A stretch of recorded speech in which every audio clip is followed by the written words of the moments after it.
जय Hind my dear guys, आज से हम लोग बायोलॉजी स्टार्ट कर रहे हैं, ठीक है। और इसके बाद जो आने वाले वीडियो होंगे वह सेल के बारे में होंगे। तो सबसे पहले हम बायोलॉजी स्टार्ट कर रहे हैं। तो आपसे कोई भी आदमी क्वेश्चन पूछ देते हैं, टीचर लोग पूछ देते हैं या आम आदमी लोग पूछ देते हैं या आपके फ्रेंड्स भी पूछ सकते हैं कि बायोलॉजी किसको कहेंगे बताओ।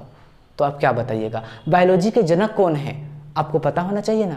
बायोलॉजी को कितने पार्ट्स में डिवाइड किए गए हैं यह भी आपको पता होना चाहिए। तो हम लोग इस वीडियो में पूरा का पूरा बायोलॉजी के बारे में बताएंगे, ठीक है। और इसके बाद जो आने वाले वीडियो होंगे आप वेट कीजिएगा, हम सेल के बारे में बहुत अच्छे तरीके से बताएंगे, ठीक है गाइज। तो सबसे पहले हम लोग जानते हैं बायोलॉजी। बायोलॉजी को हिंदी में बोलते हैं जीव विज्ञान।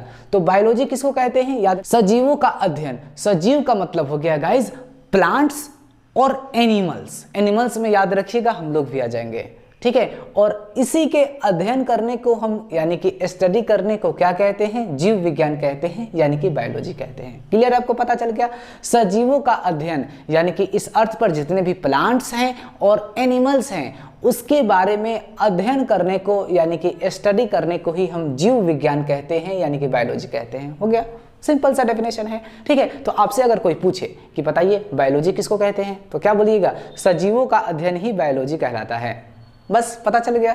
नेक्स्ट समझते हैं गाइज जनक। जनक का मतलब जीव विज्ञान के जनक कौन हैं, यानी कि फादर ऑफ बायोलॉजी किसको कहेंगे? तो याद रखिए गाइज, फादर ऑफ बायोलॉजी अरस्तु को कहेंगे, ठीक है। अरिस्टोटल लिखा हुआ है, ठीक है, अरस्तु। समझ में आ गया गाइज।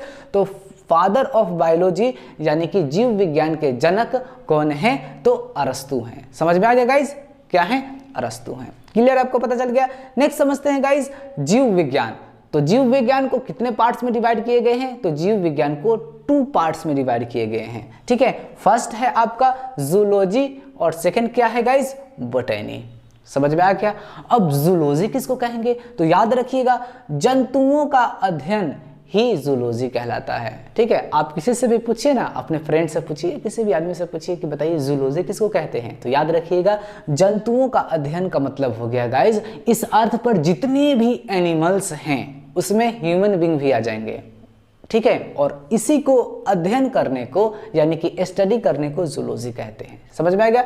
यानी कि जंतुओं का अध्ययन ही जूलॉजी कहलाता है। याद रखिएगा जंतुओं का मतलब हो गया कि जितने भी इस अर्थ पर एनिमल्स हैं और ह्यूमन बीइंग भी आ जाएंगे, हम लोग भी उसमें आ जाएंगे। समझ में आ गया। उसी को हम क्या कहेंगे? जूलॉजी कहेंगे, यानी कि जंतुओं का अध्ययन ही जूलॉजी कहलाता है। क्लियर, आपको पता चल गया। अब नेक्स्ट क्वेश्चन है कि जूलॉजी के जनक कौन है? जूलॉजी के जनक कौन होंगे गाइज? तो अरस्तु होंगे। समझ में आ गया। यानी कि फादर ऑफ जूलॉजी किसको कहेंगे? तो अरस्तु को कहेंगे। क्लियर, आपको पता चल गया। नेक्स्ट समझते हैं गाइज बोटैनी के बारे में। तो बोटैनी का मतलब होता है वनस्पति विज्ञान। वनस्पति का मतलब ये हो गया कि जितने भी इस अर्थ पर प्लांट्स हैं, ठीक है, पेड़ पौधे हैं, उसके बारे में अध्ययन करने को यानी कि स्टडी करने को ही हम क्या कहते हैं?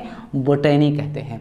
क्लियर, आपको पता चल गया। यानी कि पेड़ पौधे का अध्ययन, पेड़ पौधे जितने भी प्लांट्स हैं इस अर्थ पर पेड़ पौधे हैं, ठीक है, उसी का अध्ययन करने को ही हम क्या कहते हैं? बोटैनी कहते हैं। क्लियर, आपको पता चल गया। फादर ऑफ बोटैनी किसको कहेंगे? यानी कि बोटैनी के जनक कौन होंगे? तो याद रखिएगा वो होंगे, बोटैनी के जनक कौन है गाइज? तो थियोफ्रेस्टस। थियोफ्रेस्टस, देखिए हिंदी में भी लिख दिए हैं थियोफ्रेस्टस। तो याद रखिएगा आप फादर ऑफ बोटैनी किसको कहेंगे? थियोफ्रेस्टस कहेंगे, ठीक है। तो आपसे किस टाइप से क्वेश्चन पूछे जाएंगे याद रखिएगा आप, ठीक है। बताइए जीव विज्ञान के जनक कौन होंगे?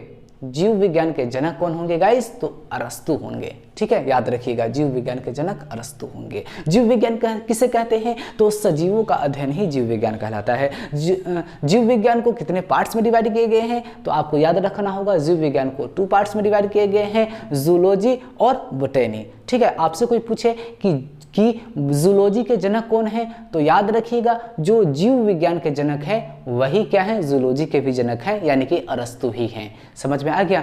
लेकिन बोटैनी के अगर आपसे कोई क्वेश्चन पूछे कि बोटैनी के जनक कौन होंगे, तो याद रखिएगा बोटैनी के जनक कौन होंगे?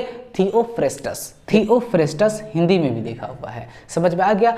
अब इसके बाद जो आने वाले वीडियो होंगे वह हम आपको बताएंगे सेल के बारे में। ठीक है, सेल का वर्ड कहाँ से आया है, सेल के जनक कौन है, सेल का डिस्कवरर कब हुआ था, सेल कहाँ, सबसे छोटा सेल कहाँ पाया जाता है, सबसे बड़ा सेल कहाँ पाया जाता है। ठीक है, समझ में आ गया। कहाँ सेल डिवीज़न होते हैं, कहाँ सेल डिवीज़न नहीं होते हैं, इसके बारे में हम लोग नेक्स्ट वीडियो में बताने वाले हैं।